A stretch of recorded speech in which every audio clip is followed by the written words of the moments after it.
Hello everyone, welcome in Kiran learners academy. दोस्तों, इस video में हम करेंगे आरआरबी ग्रुप डी के साइंस के प्रीवियस ईयर क्वेश्चन और ये करेंगे सेट नंबर है हमारा 39। ये क्वेश्चन पेपर पूछा गया था 6/9/2022 को थर्ड शिफ्ट में। जितने भी क्वेश्चन आए थे इस वीडियो में, इस पेपर में साइंस से, वो सारे कवर करेंगे। और ये बुक का कवर पेज देख पा रहे होंगे, ये साइंस की बुक आती है हमारी 2025 एडिशन। इसमें टोटल 99 सेट हैं, ये सारे कवर करेंगे हम। 39 सेट पे ऑलरेडी पहुंच चुके हैं। प्ले लिस्ट में आप जो पहले वीडियो डाल चुके हैं वो भी देख सकते हो। यहाँ से आपका सिलेबस तो रिवाइज होगा ही होगा सारा का सारा 90%। उसके अलावा आपको बहुत सारे क्वेश्चन जो अलग टाइप के आते हैं वो भी आपके कवर होंगे और आपको क्वेश्चन की सोल्व करने की स्पीड भी बनेगी आपकी। और सेम एज टीज क्वेश्चन आपको एग्जाम में बहुत सारे रिपीट होते हुए भी दिखेंगे। तो अभी स्टार्ट करते हैं ये वाला सेट। ठीक है, क्वेश्चन नंबर 1 है मैच द फॉलोइंग। ठीक है, इसको मैच करना है। देखो, कास्टिक सोडा का दोस्तों फॉर्मूला क्या होता है, इसे बोलते हैं सोडियम हाइड्रोक्साइड। ठीक है, साउंड से ही पहचानते हैं सोडियम हाइड्रोक्साइड। हाइड्रोक्साइड मतलब कि OH। ठीक है, तो इसका मतलब कॉस्टिक सोडा का जो फॉर्मूला होगा वो होगा NaOH। क्या होगा? NaOH। तो पहले का क्या आएगा? C आएगा। उसके बाद बेकिंग सोडा। ठीक है, बेकिंग सोडा किसे बोलते हैं? सोडियम बाइकार्बोनेट को बोलते हैं। और इसका जो फॉर्मूला होता है बेकिंग सोडा का, ध्यान रखेंगे क्या होता है? NaHCO3। NaHCO3। तो दूसरे का आएगा A. Washing soda sodium carbonate. ठीक है, बचा कौन सा? Na2CO3। ये क्या होता है? Washing soda. ठीक है, वॉशिंग सोडा का फॉर्मूला क्या होता है? इसे बोलते हैं सोडियम कार्बोनेट Na2CO3। तो कौन सा होगा? पहले का C, दूसरे का A, तीसरे का B। Option first is correct. ठीक है ना, option first is correct. Question number 2, the presence of the which of the following is a distinctive feature of the complex plants which has made their existence possible in the local environment। कहता है निम्नलिखित में से किसकी उपस्थिति जटिल पादपों का एक विशिष्ट गुण है जिसने स्थानीय वातावरण में उनके अस्तित्व को संभव बनाया है। ठीक है, ये कौन सा है दोस्तों? ये ध्यान रखेंगे आप, ये क्या है? इसे बोलते हैं vascular tissue. Option third is correct. जो ये वेस्कुलर टिश्यू है ये इंपॉर्टेंट रोल प्ले करता है। ठीक है, किसमें? Adaptation of complex plants to terrestrial environment. ठीक है, टेरेस्ट्रियल इन्वायरमेंट में। तो option third is correct. Question number 3, according to Ohm's law dash. ठीक है, ओम्स लॉ के अकॉर्डिंग डैश हैपन्स। ठीक है, क्या होता है ये आपको बताना है। ठीक है, ओम्स लॉ के नियम के अनुसार डैश होता है। तो क्या होता है दोस्तों ओम्स लॉ के अकॉर्डिंग? सबसे पहले पता होना चाहिए ओम्स लॉ क्या कहता है। ओम्स लॉ कहता है V=IR। मतलब कि जो करंट है वोल्टेज के डायरेक्टली प्रोपोर्शनल है। ठीक है, एट ए कांस्टेंट टेम्परेचर। तो इसमें ये कंडीशन कौन सी है? देखो, ये पहले ऑप्शन गलत दिए हुए हैं इंग्लिश में, हिंदी में देखो इसको ऑप्शन। तो V डायरेक्टली प्रोपोर्शनल होता है I के। ऑप्शन कौन सा होगा? Option first is correct. Question number 4, which of the following is a soft dehydrated naturally occurring mineral composed of the calcium sulphate dihydrate that is widely used for making wall boards use to cover walls and ceilings. कहते हैं इनमें से कौन सा calcium sulphate dehydrate से बना एक मृदु निर्जलित प्राकृतिक रूप से पाया जाने वाला खनिज है जिसका उपयोग व्यापक रूप से दीवारों और छतों को कवर करने के लिए प्रयुक्त वॉल बोर्ड के निर्माण में किया जाता है। ठीक है, तो इसका नाम क्या है दोस्तों? इसे बोलते हैं जिप्सम। क्या बोलते हैं? जिप्सम। फॉर्मूला क्या होता है इसका? केमिकल फॉर्मूला होता है CaSO4 2H2O। ठीक है, ऑप्शन कौन सा होगा? Second is correct, gypsum. Gypsum का यूज होता है ये सारा। Question number 5, element X has a total of 16 protons and total 16 neutron. It is related to. तो देखो ध्यान रखेंगे, कोई भी एलिमेंट है जो एटॉमिक मास होता है उसका वो होता है, ये होता है equal to sum of proton and sum of neutron. अब यहाँ प्रोटॉन भी 16 है, न्यूट्रॉन भी 16 है। तो दोस्तों अगर आप किस में जाओगे, ध्यान रखेंगे, अगर आप जो थर्ड पीरियड में और 16th ग्रुप में जाओगे, ठीक है, तीसरे आवर्त में और 16वें समूह में जाओगे आप, जो सल्फर है, सल्फर में, ठीक है, सल्फर का जो एटॉमिक नंबर होता है कितना होता है? 16। और मास कितना होता है इसका? 32। तो सम ऑफ प्रोटॉन 16 होगा, प्रोटॉन 16 होंगे, न्यूट्रॉन भी कितने होंगे? 16 होंगे। ठीक है ना, तो मास क्या होता है? सम ऑफ प्रोटॉन प्लस न्यूट्रॉन। और जो सल्फर पाया जाता है ये पाया जाता है third period and 16th group. Option 4 is correct. Question number 6, milk appears white in the background of white light because particle present in the milk is comparison to the wavelength of the different color present in the white light are dash and the all colors of the white light are scattered in dash amount। ये कहने का मतलब है जो milk है इसके जो background में अगर वाइट लाइट होगी, ठीक है, milk appears white in background of white light, जो इसके पार्टिकल इसमें प्रेजेंट होते हैं दोस्तों ध्यान रखेंगे कंपैरिजन टू द वेवलेंथ, इनके क्या होता है different colour present in the white light are, ये होते हैं लार्ज, ठीक है, जिसकी वजह से ये क्या दिखता है वाइट दिखता है, और and all the colours of the white light are scattered in the equal amount, ठीक है, सारे के सारे क्या होंगे कलर वाइट लाइट के क्या होंगे इक्वल अमाउंट में स्कैटर होंगे, ठीक है, ऑप्शन फर्स्ट इज करेक्ट। और इसे कहते हैं रेले स्कैटरिंग, ठीक है, क्या बोलते हैं इसको रेले स्कैटरिंग भी बोलते हैं। जब स्कैटर्ड लाइट रिफ्लेक्ट होगी, इसकी जो वेवलेंथ होगी रिफ्लेक्ट होगी इक्वली दिखेगी सबको, ठीक है ना, लाइट की जो वेवलेंथ होगी स्कैटर्ड होने के बाद इक्वली स्कैटर होगी, और जिसकी वजह से क्या होता है हमें वाइट अपीयरेंस लगता है, मतलब वाइट प्रतीत होता है, तो ये इसका कारण है, ठीक है। इसमें क्या काम करती है रेले स्कैटरिंग काम करती है, और जो इसके पार्टिकल होंगे ठीक है मिल्क में प्रेजेंट होंगे वो क्या होते हैं लार्ज होते हैं, उनकी जो मतलब जो दूसरी लाइट होगी उससे जो उसके पार्टिकल है उनका साइज बड़ा होता है, ठीक है, जिसकी वजह से ये चीज़ होती है, इस चीज़ का ध्यान रखेंगे, option first is correct. Question number 7, A fuse works on the principle of, ठीक है, फ्यूज किस प्रिंसिपल या किस सिद्धांत पे काम करता है ये आपको बताना है, ठीक है, ये काम करता है ध्यान रखेंगे आप heat produced by electric current,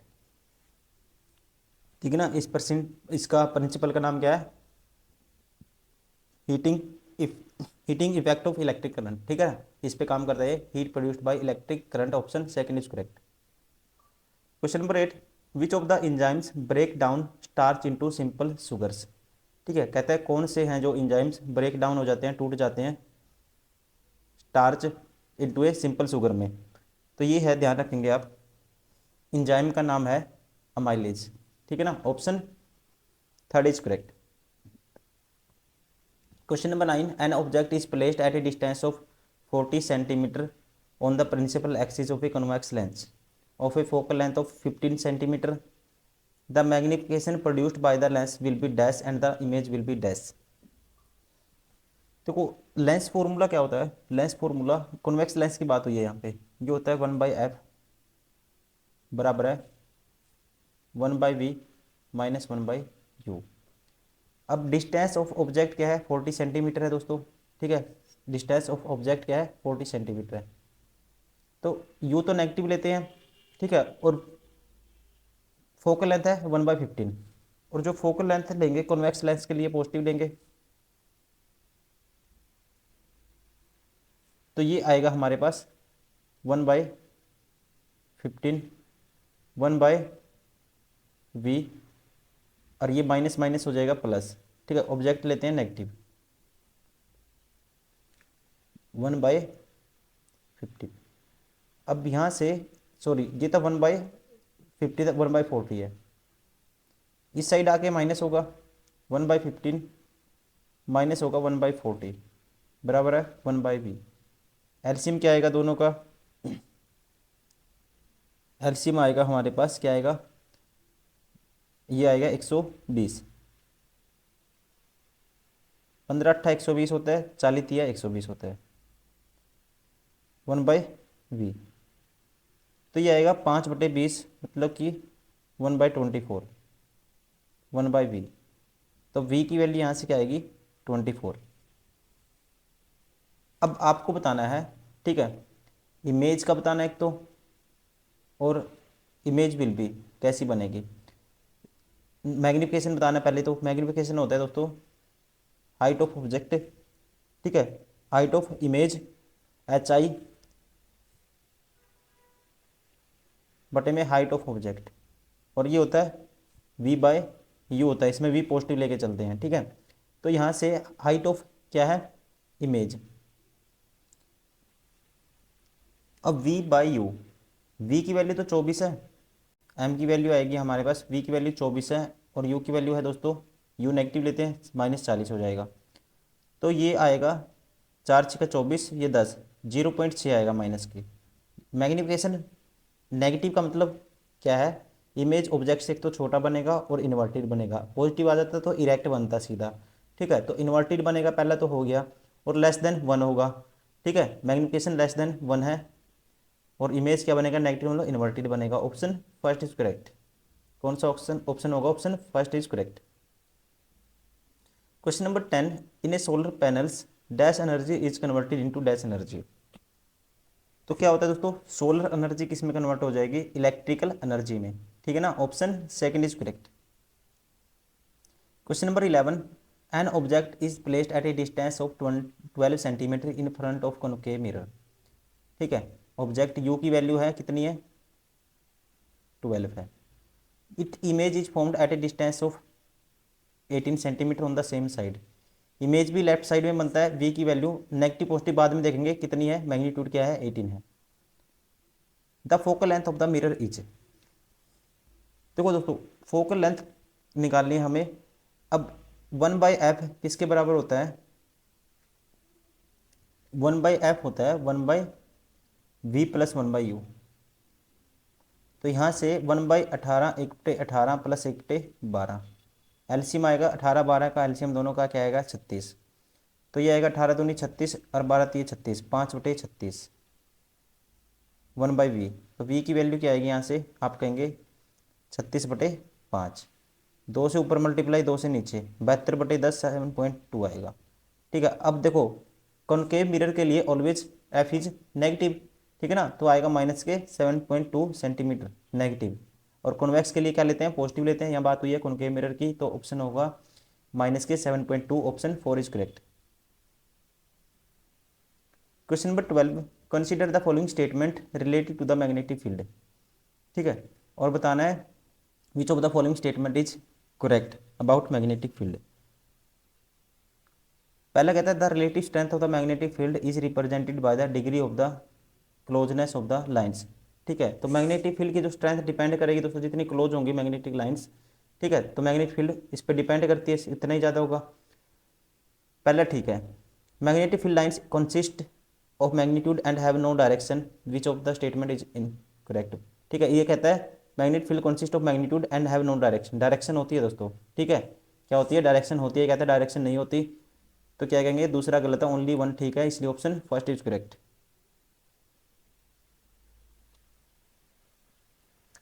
13 में बताना है हमें टोटल नंबर ऑफ एटम, आसान क्वेश्चन है। देखो आयरन F3 है, आयरन 3 हो गए, ऑक्सीजन 4 हैं, और हाइड्रोजन किसने दोस्तों, 4 दूनी 8, 8 और 7 टोटल एटम हो गए हमारे पास 15, ठीक है। Option first is correct.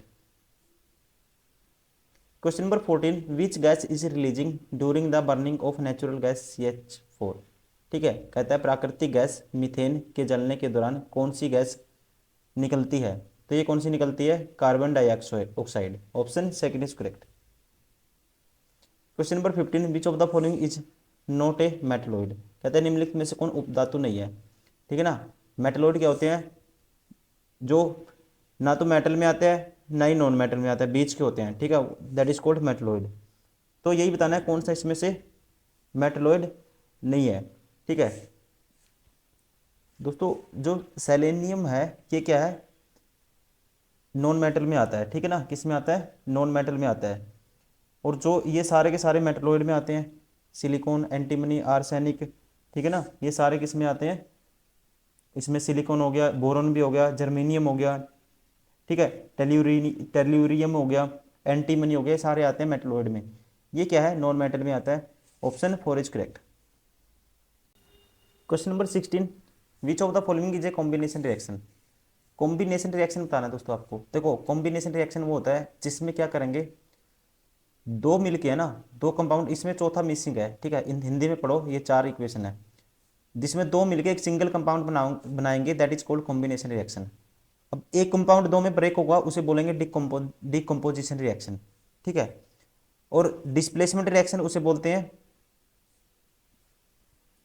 जिसमें एक रिएक्शन में एक कंपाउंड दूसरे के साथ क्या हो जाएगा, रिप्लेस हो जाएगा, डिस्प्लेस हो जाएगा दूसरे की जगह, ठीक है। और डबल डिस्प्लेसमेंट रिएक्शन वो होगी जिसमें आपस में आयन एक्सचेंज होने के बाद दो कंपाउंड मिलकर दो नए कंपाउंड बनाएंगे। देखो मैं बताता हूँ, अब पहला किसका एग्जाम्पल है, इसमें एक ने दो बना दिए अलग अलग, ये है डिकम्पोजिशन का रिएक्शन, डिकम्पोजिशन रिएक्शन। ठीक है, ये कॉम्बिनेशन का एग्जाम्पल नहीं है, किसका, डिकम्पोजिशन का, अगर पूछता है। यह मैग्नीशियम है, ये 2HCl है दोस्तों। यहाँ पे क्या हुआ, अब मैग्नीशियम ने, ठीक है, इसको डिस्प्लेस कर दिया, तो ये है डिस्प्लेसमेंट रिएक्शन का एग्जाम्पल, ये है डिस्प्लेसमेंट। और इसमें 2 KBr में प्लस Bl2, इनमें क्या है, आयन एक्सचेंज हो गए, KBr और आयोडीन की जगह आपस में आयन एक्सचेंज करके 2Ki बन गए 2KBr की जगह। ठीक है, और यहाँ पे Bal2 की जगह BaBr, यहाँ आयन एक्सचेंज हुए हैं, पॉजिटिव एंड नेगेटिव आयन, तो ये है डबल डिस्प्लेसमेंट का reaction.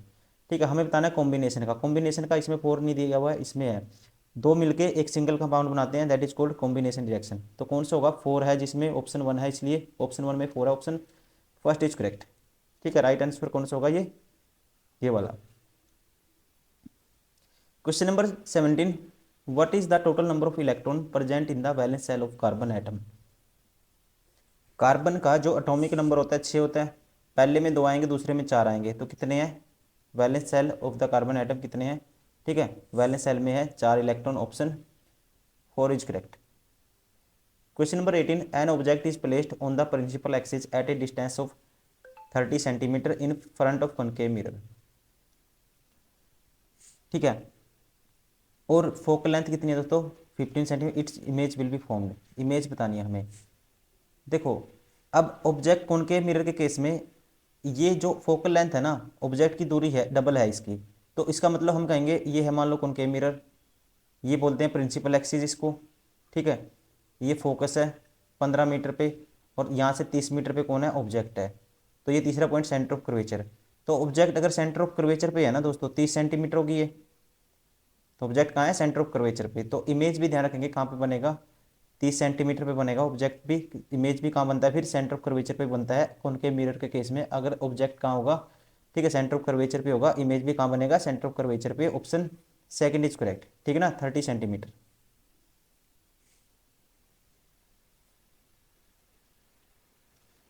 Question number 19, which of the following is a non conventional sources of energy. कहते हैं निम्नलिखित में से कौन सा ऊर्जा का गैर पारंपरिक, ठीक है, स्रोत है, गैर पारंपरिक बताना है हमें। ठीक है ना, कौन सा, नॉन कन्वेंशनल, ये है, मतलब कि जो हमें पारंपरिक तरीके से जो नेचुरली नहीं मिलता वो चीज़। ठीक है, तो ये है जो सोलर एनर्जी है, और टाइडल एनर्जी है, बायो एनर्जी है, ये सारे किसके एग्जाम्पल है, वाइंड एनर्जी है, ये किसके हैं, नॉन कन्वेंशनल के एग्जाम्पल हैं। ठीक है, option 4 is correct. Question number 20, the buccal cavity is a part of dash human system. ठीक है, बकल कैविटी किसका पार्ट है दोस्तों, ये है डाइजेशन का, option 3 is correct. Question number 21, which of the following is considered has a medicinal plant. ठीक है, मेडिसिनल प्लांट इनमें से कौन सा है, औषधीय पौधा जिसे बोलते हैं हम, वह बताना हमें कौन सा है। तो कौन सा है दोस्तों, इसका यूज करते हैं हम औषधि के लिए, नीम का। ठीक है, option 3 is correct. Question number 22, atmospheric pressure and the rate of the transpiration are depend on each other. कहते हैं वायुमंडलीय दाब दाब, ठीक है, एटमॉस्फेरिक प्रेशर और वाष्पोत्सर्जन, ठीक है, कहेंगे रेट ऑफ ट्रांसपीरेशन, डिपेंड की दर एक दूसरे के डैश होती है। ठीक है, एक दूसरे के ये क्या होती है, ये बताना है, ये होती है इन्वर्सली प्रोपोर्शनल। ठीक है ना, ऑप्शन सेकंड इज करेक्ट, व्युत्क्रमानुपाती। Question number 23, what are the दो substances called which can be broken down या डिकम्पोज हो जाते हैं बाय द बायोलॉजिकल प्रोसेस। ठीक है, उसको क्या बोलते हैं दोस्तों, उसे बोलते हैं, जो डिकम्पोज हो जाते हैं उसे बोला जाता है बायोडिग्रेडेबल सब्सटेंसेस।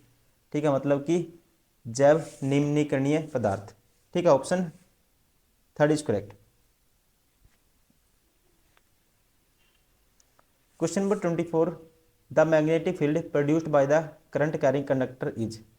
ठीक है, कहता है किसी धारावाही चालक द्वारा उत्पन्न चुंबकीय क्षेत्र डैश होता है। ठीक है, ये क्या होता है, क्या होता है दोस्तों, concentric circle.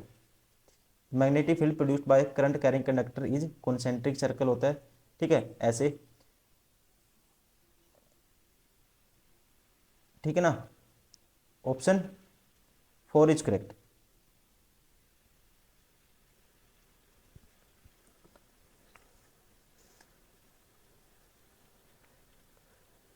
Question number 25, Neha is suffering from hyper acidity, which of the following compounds can be given to get relief from this. ठीक है, हाई एसिडिटी में कौन सा उसको रिलीफ पहुंचाएगा।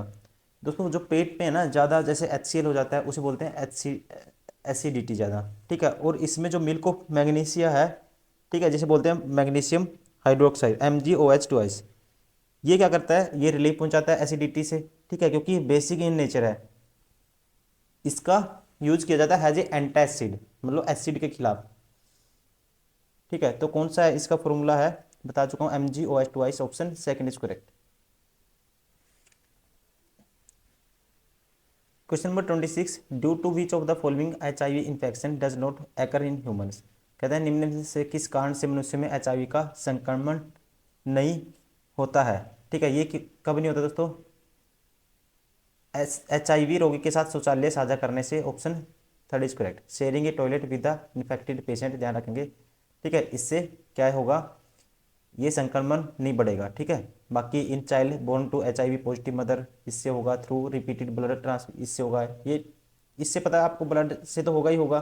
ठीक है, शौचालय शेयर करने से नहीं होगा। HIV स्प्रेड्स थ्रू, कहते हैं HIV डैश से फैलता है। ये किससे फैलता है दोस्तों, ट्रांसफ्यूजन ऑफ कॉन्टामिनेटेड ब्लड से। ठीक है ना, दूषित रक्त के आदान प्रदान से, ऑप्शन सेकंड इज करेक्ट। तो दोस्तों ये हो गया हमारा सेट नंबर 39 था। ठीक है, जो क्वेश्चन पेपर पूछा गया था 6/9/2022 को थर्ड शिफ्ट में। उम्मीद करता हूँ वीडियो पसंद आई होगी। प्लीज़ लाइक करिए, सब्सक्राइब करिए, कमेंट करिए अगर डाउट आता है आपको। अगर कुछ और आप एक्सपेक्ट कर रहे हैं कि कुछ और हम वीडियो लेके आए आपको अच्छी से अच्छी, कोई कॉन्सेप्ट, आपको किसी कॉन्सेप्ट में डाउट है तो आप कमेंट कर सकते हैं। ठीक है, थैंक यू वेरी मच।